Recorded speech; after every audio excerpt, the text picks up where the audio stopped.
जैन मेरे प्यारे दोस्तों, हमारे इस चैनल नेक्स्ट टाइम में आपका स्वागत है। Uttarakhand subordinated service selection commission के द्वारा यहाँ पर नोटिफिकेशन अपडेट किया गया है। कब? 6 दिसंबर 2024 को।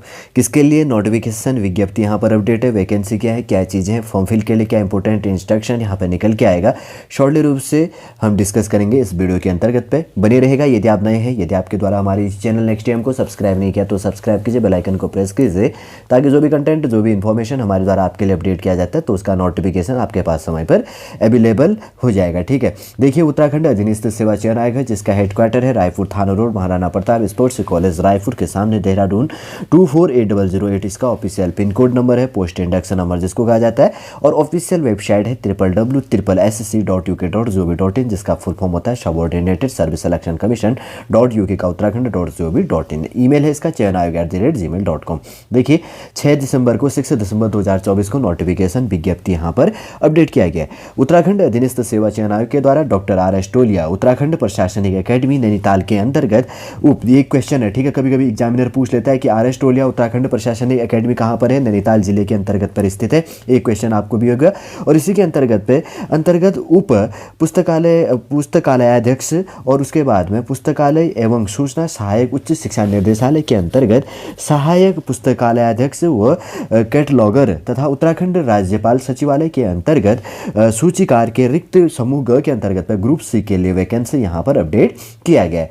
नोटिफिकेशन अपडेट किया गया 6 दिसंबर 2024 को। आपका फॉर्म फिल करने का डेट स्टार्ट है, जो भी इसके लिए एलिजिबल होगा 11 दिसंबर 2024 से। ठीक है, और उसके बाद में इसका क्लोजिंग डेट होगा 4 जनवरी 2025 11 दिसंबर 2024 से लेकर 4 जनवरी 2025 तक आप फॉर्म फिल कर सकते हैं। आपका जो लिखित है आपका एग्जाम होना है, इनके द्वारा कहा गया है कि 23 मार्च 2025 को होगा, नहीं तो मेरे द्वारा आपके लिए नोटिफिकेशन हमारे इस चैनल पर आपके लिए प्रोवाइड कर दिया जाएगा, जो भी एग्जाम संबंधी इंस्ट्रक्शन होगा। ठीक है, देखिए जैसे कि यहाँ पर कहा गया है, उत्तराखंड अधीनस्थ सेवा चयन आयोग द्वारा डॉक्टर R.S. टोलिया उत्तराखंड प्रशासनिक अकेडमी के अंतर्गत पे उप पुस्तकालयाध्यक्ष के रिक्त एक पद। देखिए इसके लिए उप पुस्तकालयाध्यक्ष के लिए एक पोस्ट है, रिक्त पद है, और पुस्तकालय एवं सूचना सहायक के लिए एक रिक्त पद, एक पोस्ट है, और उच्च शिक्षा निर्देशालय के अंतर्गत सहायक पुस्तकालयाध्यक्ष के लिए 3 पोस्टें दी गई हैं, और पदों और कैटलॉग के लिए एक पोस्ट यहाँ पर दिया गया है, तथा उत्तराखंड राज्यपाल सचिवालय के अंतर्गत सूचीकार के लिए एक पोस्ट दिया गया, अर्थात यहाँ पर टोटल 7 पोस्टें इसके अंतर्गत पर दी गई है। देखिए ये क्या है, ऑफिशियल वेबसाइट है www.sc.uk.gov.in का ऑफिशियल वेबसाइट है। 7 पोस्टें इसके अंतर्गत पर दी गई हैं। कैटेगरी वाइज हमने देख लिया, इंपोर्टेंट डेट देख लिया, ऑफिशियल वेबसाइट देख ली, कितनी वैकेंसी है ये चीज़ भी हमने इसके अंतर्गत पर अपडेट कर लिया, जो इनके द्वारा दिया गया है।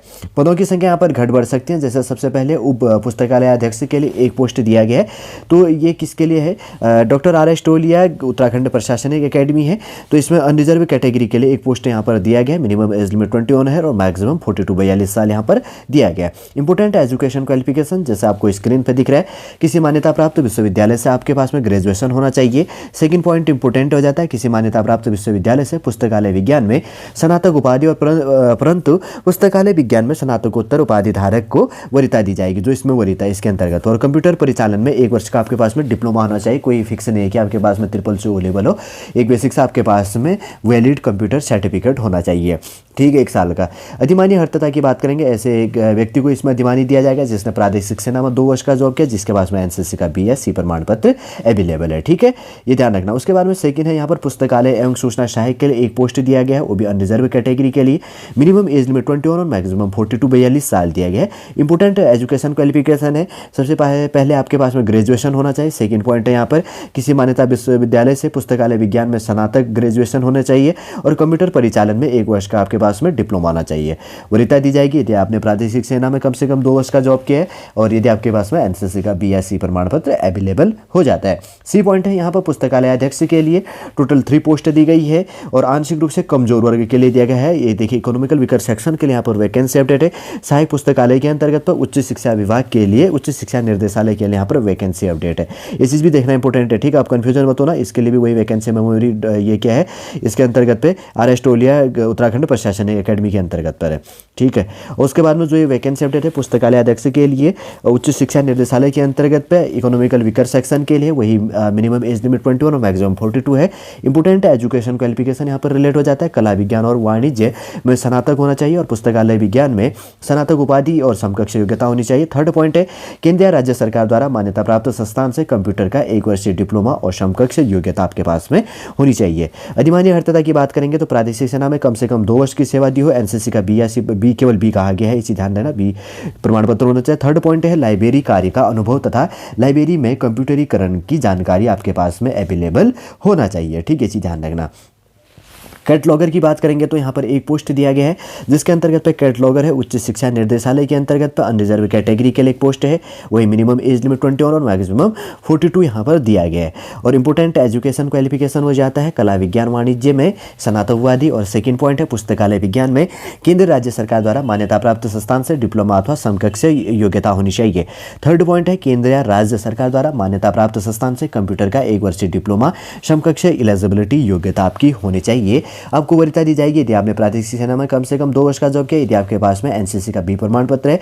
थर्ड पॉइंट है लाइब्रेरी कार्य का अनुभव तथा लाइब्रेरी में कंप्यूटरीकरण की जानकारी आपके पास में अवेलेबल होना चाहिए, ठीक। उसके बाद में है सूचीकार के लिए एक पोस्ट दिया गया है अनरिजर्व कैटेगरी के लिए, ये वैकेंसी है सूचीकार का उत्तराखंड राज्यपाल सचिवालय के अंतर्गत पर, यही मिनिमम एज लिमिट 21 और मैक्सिमम 42 है। अब इंपोर्टेंट एजुकेशन क्वालिफिकेशन यहाँ पर रिलेट होता है।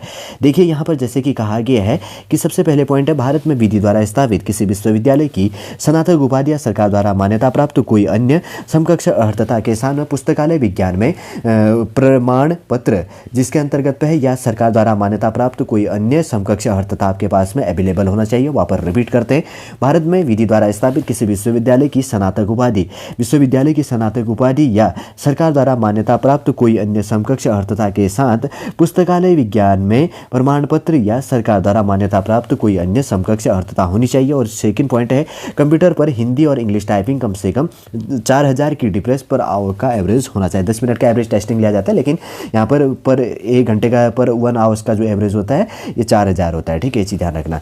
इसमें बात करेंगे तो अधिमान्य अर्हता की बात करेंगे तो अन्य बात है सीधे होने पर क्या कहा गया है, यदि आपके पास में प्रादेशिक सेना में 2 वर्ष का आपने जॉब किया आपको यहाँ पर वरीयता दी जाएगी। यदि आपके पास में एनसीसी का बी प्रमाण पत्र है आपको भी यहाँ पे एलिजिबिलिटी मतलब यहाँ पर अर्हता दी जाएगी, वरीयता दी जाएगी पहले लिखित पर, मतलब एज लिमिट या जो चीज़ें होती हैं अगर आपके पास में सर्टिफिकेट है तो अगर किसी दूसरे के पास में नहीं है तो आपको प्रायोरिटी पहले दी जाती है।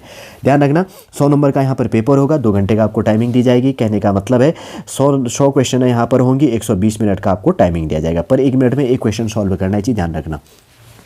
सामान्य एग्जाम रणनीति ये चीज़ें कही जाती हैं। और उसके बाद में ओबीसी कैटेगरी के लिए 45% मार्क्स से लेके आना जरूरी है, शेड्यूल कास्ट और शेड्यूल ट्राइब के लिए, जनरल और ओबीसी के लिए, ठीक है, 45% मार्क्स से लेके आना जरूरी है। शेड्यूल कास्ट और शेड्यूल ट्राइब के लिए 35% मार्क्स से लेके आना इंपॉर्टेंट है। ये चीज़ ध्यान रखना, अगर ये परसेंट 45% किसी का नहीं होता है इस कैटेगरी बेस के अंतर्गत पे तो वो आने वाले समय में नई न्यू वैकेंसी एटसेट्रा अपडेट होती है, उसके बाद में सिलेक्शन नहीं लिया जाता, वो पेंडिंग में चले जाता है, ठीक है। फिर नई वैकेंसी कभी अपडेट होती है, जब भी अपडेट करते हैं तो उसके बाद में अगर यही होगा कि 45% के अंतर्गत पे इस कैटेगरी के अंतर्गत पे नहीं मिलेंगे, इससे कम मार्क्स वाला मिलेगा तो वो एलिजिबल नहीं होगा। ये नहीं कि ऐसा नहीं कि मेरे कम मार्क्स आएंगे, ये चीज़ें वो चीज़ें, ये चीज़ कही गई है। शेड्यूल कास्ट और शेड्यूल ट्राइब के लिए 35% मार्क्स से लेके आना यहाँ पर जरूरी है। बेसिक से फैक्ट है, इनको साथ साथ में रिलेट करते हुए ले चलता हूँ ताकि आपको जानने में कोई दिक्कत ना हो। आपके एज लिमिट की बात करेंगे तो कन्फ्यूजन हो रहे होंगे, मिनिमम जो और मैक्सिमम एज लिमिट है तो 1 जुलाई 2024 के बेस में आपका मिनिमम और मैक्सिमम 21 से लेकर 42 जो मांगा गया, 42 साल 21 से लेकर 42 साल मांगा गया, उसमें ये चीज़ें इस डेट के अंतर्गत पे अपडेट की जाएंगी 1 जुलाई 2024 से। आप देख लीजिएगा एटसेट्रा, बहुत चीज़ यहाँ पे की पॉइंट यहाँ पे इंक्लूड की गई है।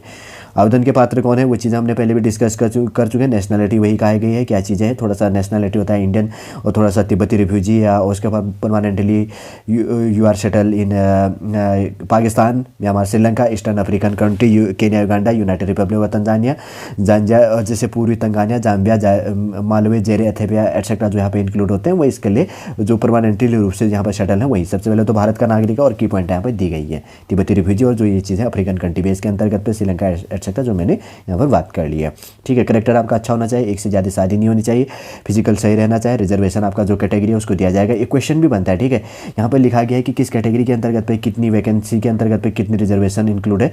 आप यहाँ से थोड़ा सा इसको ध्यान में रखना, और कोई जीएस का भी क्वेश्चन बन जाता है, ठीक है, साथ साथ में, और किस कैटेगरी के अंतर्गत पे कितनी दी जाती है। और जैसे यहाँ पर स्पोर्ट्स लेवल का है तो यहाँ पर रिजर्वेशन दिया जाता है लेवल के अंतर्गत पे, लेवल 5, 6, 7, 8, 9, 8 और 10 का दिया गया है ओलंपिक खेल के अंतर्गत पे, और एक्सेट्रा जो भी चीज़ें हैं आप पढ़ लीजिएगा। अगर आपका स्पोर्ट्स से कैटेगरी है तो उसमें रिजर्वेशन दिया जाता है 4% का, ठीक है। कैसे अप्लाई करना, हाउ टू अप्लाई की बात करेंगे। सबसे पहले यहाँ पर स्टेप है, बॉक्स पे देख लीजिए आप यहाँ पर, जैसे कि यहाँ पर अपडेट किया। सबसे पहले है registration and personal detail fill करना है, फिर उसके बाद में जैसे कि यहाँ पर है, ठीक है, ये चीज़। उसके बाद में education and other detail. Third point है upload photo and signature. Fourth step है मेक पेमेंट्स। उसके बाद में 5 नंबर है प्रिंट एप्लीकेशन। ये चीज़ें यहाँ पर अपनानी है, ठीक है, ऑनलाइन आवेदन करने के लिए। फिर उसके बाद में फॉर्म फीस की बात करेंगे। अनरिजर्व और ओबीसी कैटेगरी के लिए 300, और schedule caste schedule tribe economical weaker section के लिए 150, और उसके बाद में उत्तराखंड दिव्यांग के लिए 150, और ऑर्फन अनाथ के लिए कोई फॉर्म फीस यहाँ पर पे नहीं करनी है, ठीक है। ये चीज़ ध्यान रखना है चीज़ें। वैसे तो बेसिक से पॉइंट मैंने अपडेट कर दिया, आने वाले समय पर अगर टाइम होगा तो मैं इसका सिलेबस भी आपके लिए अपडेट करूंगा। देखिए, Uttarakhand subordinated service selection commission के द्वारा अलग अलग डिपार्टमेंटों के अंतर्गत पे डॉक्टर RS टोलिया मेमोरियल जो प्रशासनिक अकेडमी है, इसके अंतर्गत पे नैनीताल के अंतर्गत पे पुस्तकालय अध्यक्ष, पुस्तकालय एवं सूचना सहायक, उच्च शिक्षा निर्देशालय के अंतर्गत पे सहायक पुस्तकालय अध्यक्ष और कैटलॉगर, तथा उत्तराखंड राज्यपाल सचिवालय के अंतर्गत पे जो ग्रुप C के लिए समूह ग के लिए जो वैकेंसी अपडेट की है 6 दिसंबर 2024 को, टोटल 7 पोस्ट हैं। जो भी आपके फॉर्म फिल करने के लिए इंपॉर्टेंट इन्फॉर्मेशन निकल के आता था, सॉलिड रूप से इस वीडियो के अंतर्गत आपके लिए अपडेट कर दिया है। उम्मीद करूंगा दोस्तों सॉलिड पूरा वीडियो आपको समझ में आ गया होगा। यदि आज का वीडियो आपको अच्छा लगे लाइक कीजिएगा, कमेंट कीजिए, और हमारे इस चैनल नेक्स्ट टाइम को सब्सक्राइब कीजिएगा। वापस हम नेक्स्ट क्लास के अंतर्गत आपसे मिलेंगे। जय हिंद, जय भारत।